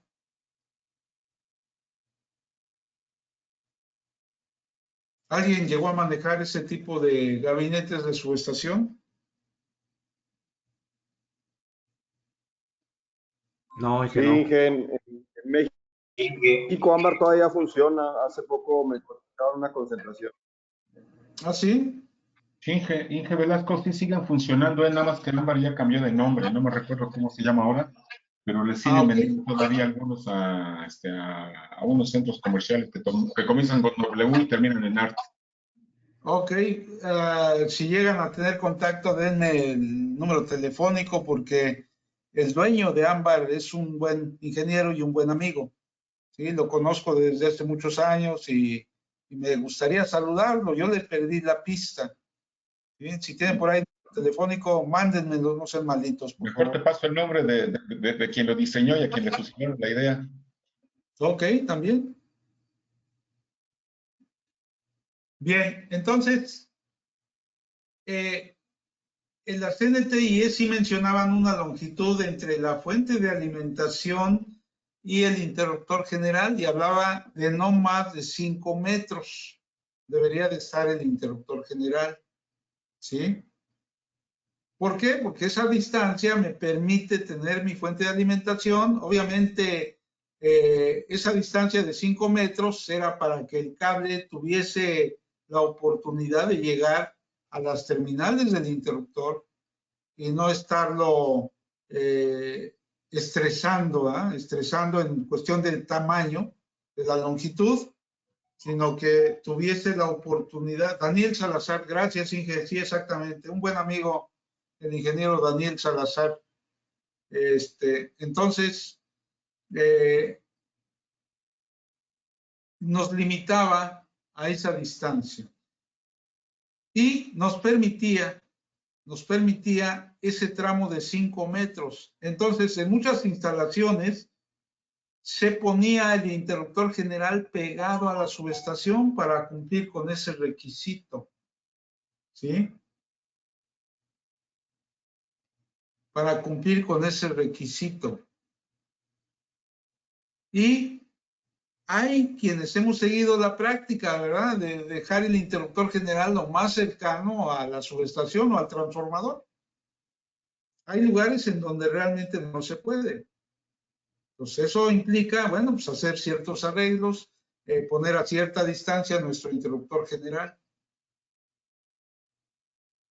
Aquí en la imagen observamos interruptores de capacidades altas por el tamaño de los conductores, pero de tamaño reducido. Estamos en el artículo 240, protección contra sobrecorriente, ¿sí? Y vale la pena mencionar aquí que estos dispositivos, sobre todo estos de marca ABB, tienen dimensiones más pequeñas comparados con los monstruos de Schneider, de Square D, de Kotler Hammer, de Siemens incluso, ¿verdad? ¿Por qué el tamaño?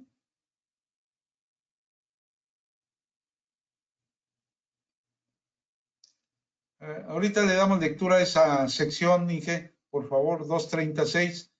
¿Por qué el tamaño de los dispositivos? Porque el concepto europeo, estos son interruptores del tipo europeo, ¿sí?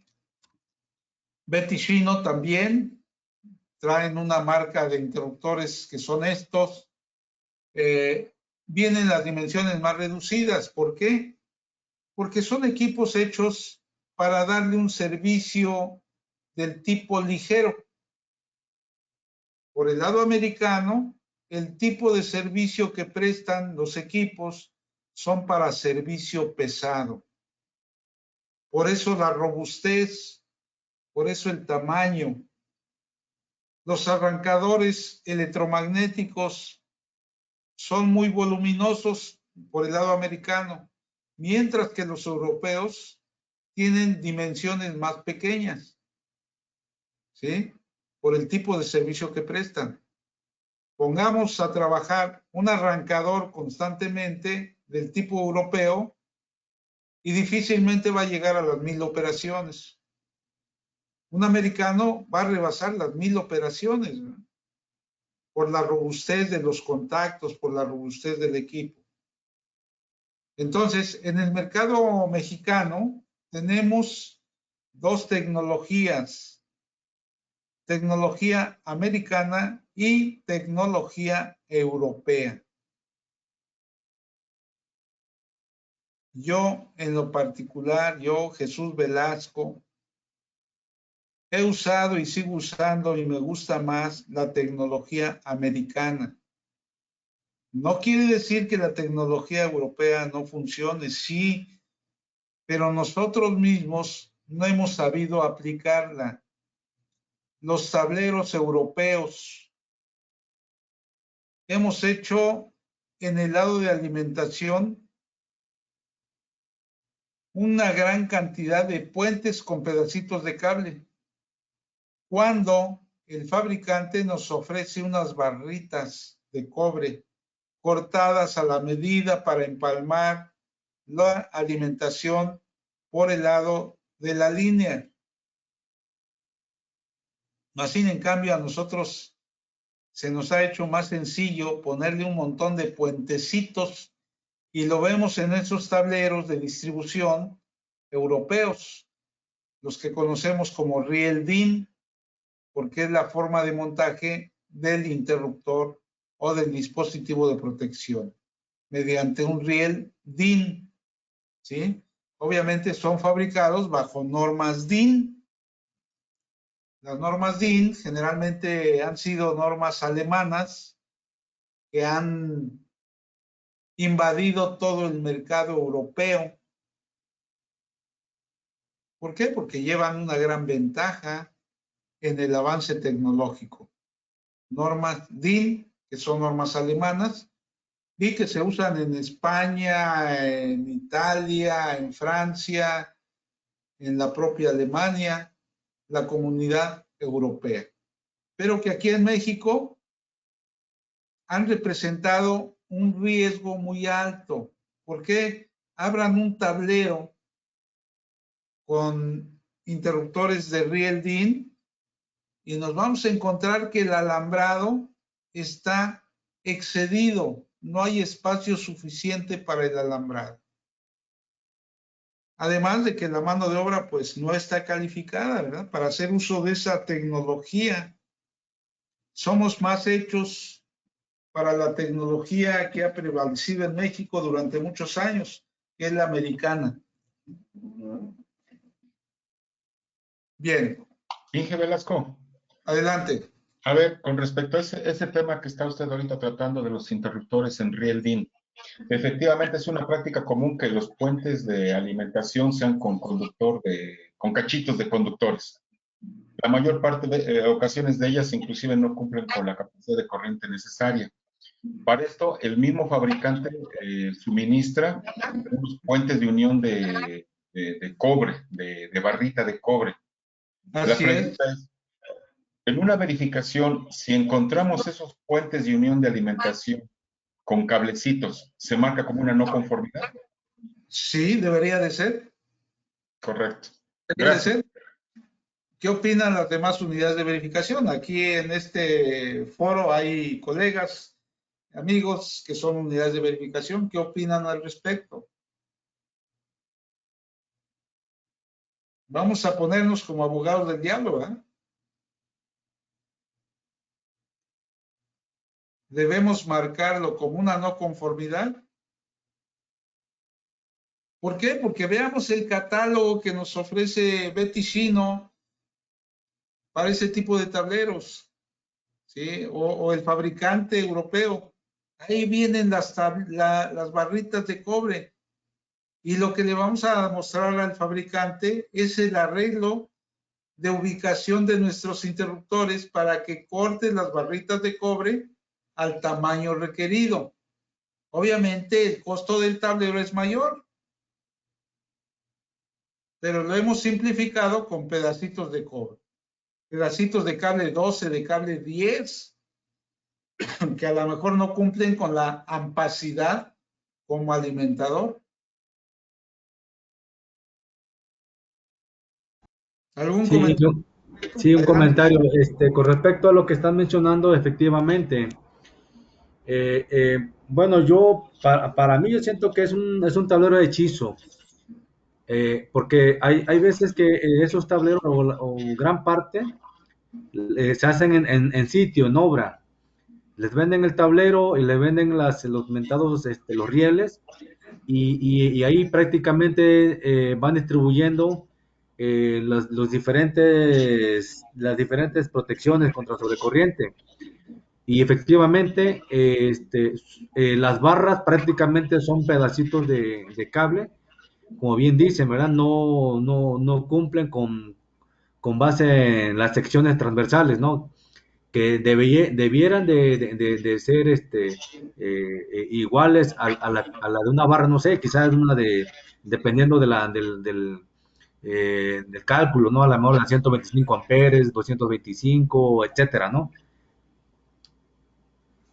Sí, efectivamente, Inge. Efectivamente. Entonces ahí tendríamos que mencionar una no conformidad y obligar a que se usen las barritas que nos ofrece el mismo fabricante porque aparecen en su catálogo. ¿Sí? Inge, por ahí me mostraron la sección 236. ¿Alguien puede darle lectura ya que la tienen ahí a la mano? Ingeniero, es la sección 230-70, en el que se menciona, hace un rato comentaba sobre la distancia de los... No se escucha, Inge, un poquito más fuerte o si te acercas al micrófono. Sí, es esta referencia a lo que comentaba hace rato sobre la distancia de los 5 metros, que ya no se... No se escucha, Inge, no se escucha.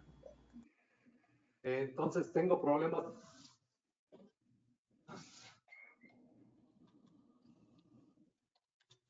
A ver, aquí me está mostrando la sección el ingeniero Gilberto Sánchez Alcalá.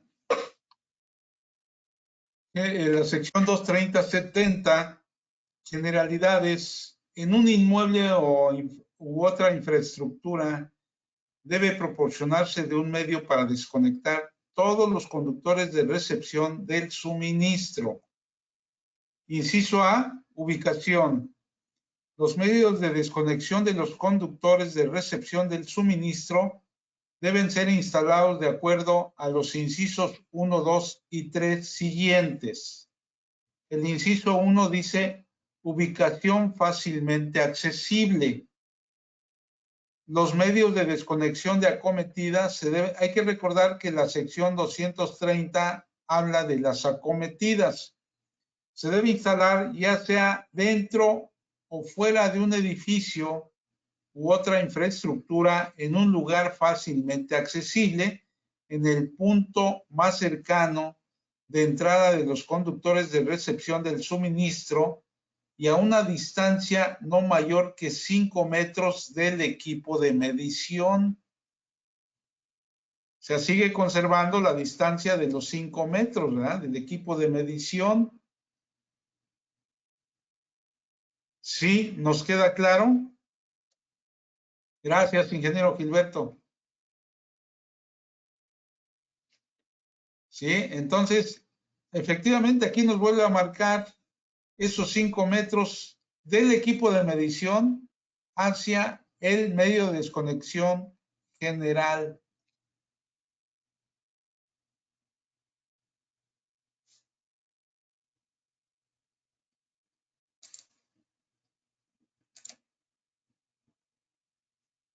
Bien, entonces aquí tenemos esa limitación.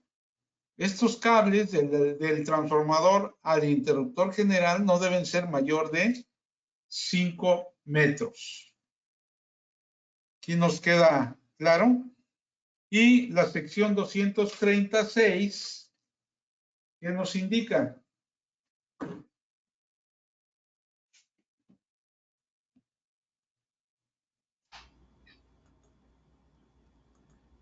Mire, el 236 son conductores considerados fuera del edificio. Ajá. Y textualmente lo leo, dice, se debe considerar que los conductores están fuera de un inmueble u otra infraestructura en cualquiera de las siguientes circunstancias.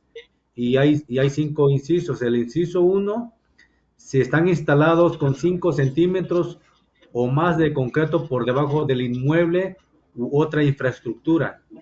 Si están instalados en un edificio o infraestructura en una canalización empotrada en 5 centímetros o más de concreto o tabique. 3. Si están instalados en una bóveda de transformadores que cumplan con los requisitos del artículo 450, parte C. 4. Donde se ha instalado en una tubería a no menos de 45 centímetros bajo el nivel del piso del edificio o estructura. O 5. Donde se ha instalado un mástil para acometida aérea en la superficie exterior del edificio a través del alerón de ese edificio de acuerdo con 230-24. Y bueno, haciendo todo este resumen, Inge, bueno, la mayoría de los casos se basa en el 5, ¿no, Inge? Sí, y efectivamente del inciso 5, ¿no?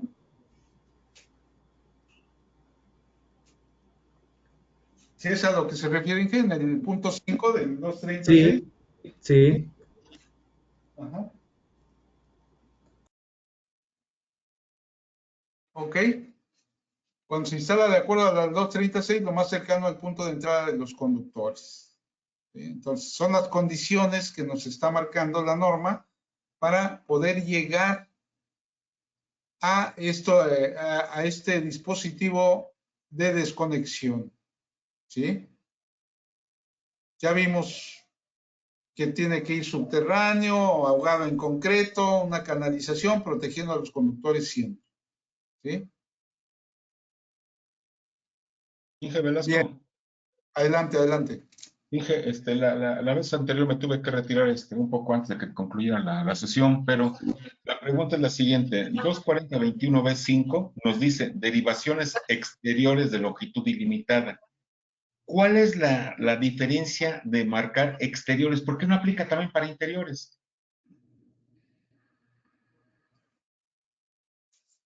A ver, en la parte exterior, ¿cuál es el espíritu normativo? Seguridad. De seguridad, sí. Seguridad, ¿sí? Entonces, en la parte exterior, yo tengo que salir del interior a buscar, en caso de una emergencia, el dispositivo de protección general. En la parte interior, siempre en el exterior es un poquito más complicado ubicar nuestros equipos. En el interior, perfectamente ubicados, es más sencillo acercarse a una desconexión del medio de desconexión, valga la redundancia, comparado con la parte exterior, ¿sí? Pues, es seguridad, Inge. Correcto, pero o sea, a lo que me refiero, ahorita me puse a pensar, una nave industrial, ¿sí? ¿Por qué no aplicar también esto dentro de una nave industrial? Por las condiciones, volvemos a caer en las condiciones de seguridad. Estando en la parte exterior, la limitante es medio ambiente, distancia, obstáculos.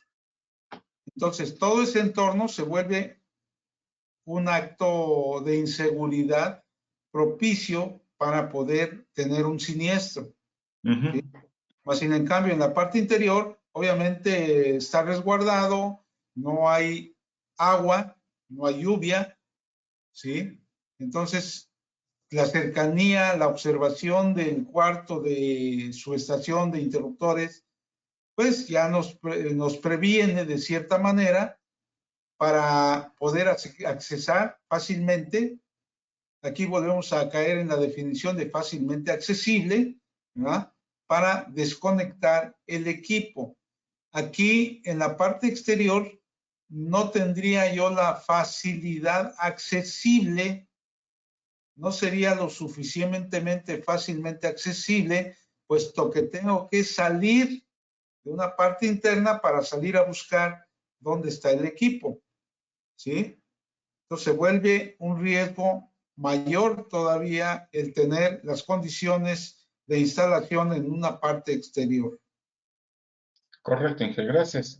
¿Sí? Más que nada es por eso, es seguridad. Bien. ¿Algún otro comentario, pregunta?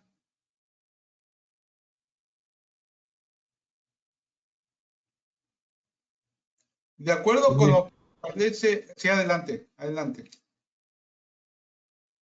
No, no, nada más sé que no había algún comentario más. Gracias. Ok. Bien. De acuerdo con lo que establece la norma, hay que recordar el espíritu normativo. Es seguridad. ¿Seguridad principalmente para quién? Para las personas. En primer lugar, la seguridad de las personas. Segundo lugar, la seguridad del patrimonio de las personas. Y tercer lugar, que eso fue agregado en la versión 2012, creo que desde la 2005 se agregó, la seguridad de la vida animal y la flora. ¿Sí? Ya en la versión 2005 se empezó a tratar las líneas cercanas a los árboles, el cuidado de la vida animal, eléctricamente hablando. ¿Por qué? Porque los animales también han sufrido las consecuencias del uso y el manejo de la electricidad, se han electrocutado, ha crecido la hierba que va subiendo en los postes, en los árboles. Aquí en Quintana Roo eso es muy frecuente y que puede originar accidentes, sobretensiones que pueden repercutir en daños a algunas instalaciones. Ahí traigo un caso precisamente de un peritaje en Chetumal por una sobretensión originada en la red de Comisión Federal.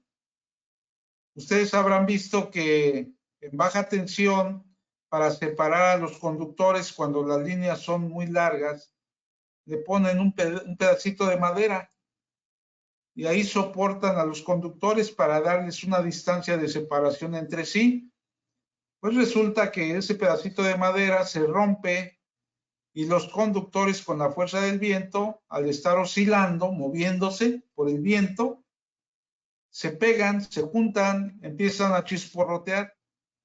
Eso genera una sobretensión que llega hasta un contacto donde está conectada una computadora. Provoca la falla, provoca el chisporroteo y como era una papelería, obviamente todo el material que tenían almacenado se alcanza a incendiar por una sobretensión originada en la red de Comisión Federal de Electricidad. Ahorita está en litigio. Después llevamos 3 o 4 años con ese caso en el juzgado, ¿verdad? Donde ya nos mandaron a supuestamente un perito de Comisión Federal de Electricidad. El juez dijo, no es un perito, es parte del organismo suministrador, no puede ser juez y parte, y lo desechó el juez. Entonces tuvo que llamar a un perito tercero en discordia. ¿Sí? Bien. ¿No hay más preguntas, más comentarios? Ok. Brincamos a la sección 240.21c, conductores del secundario de un transformador.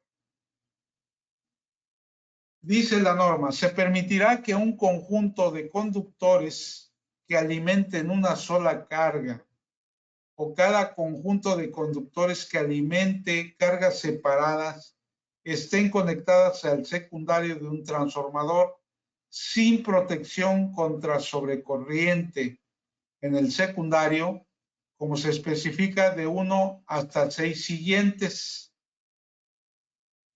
Hay 6 incisos que veremos derivados de un secundario de un transformador. Y luego dice, no se deben permitir las disposiciones de 244B para los conductores del secundario de un transformador. Hay que ver qué nos dice la sección 244B. En este caso,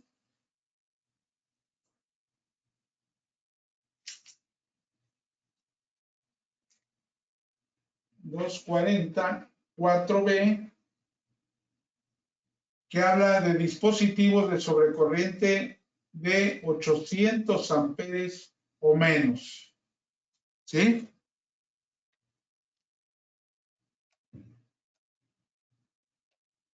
Para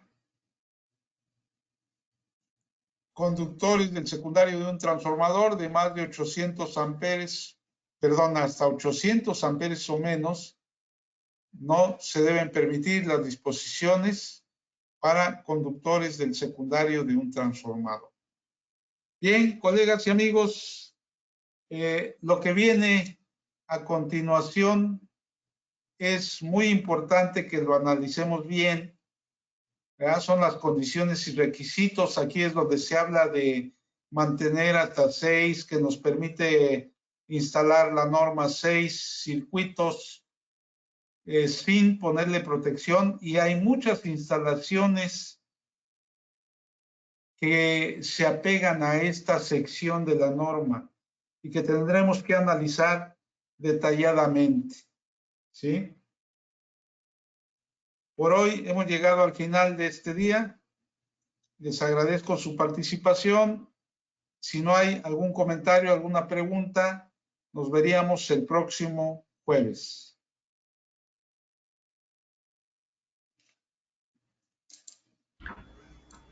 De acuerdo.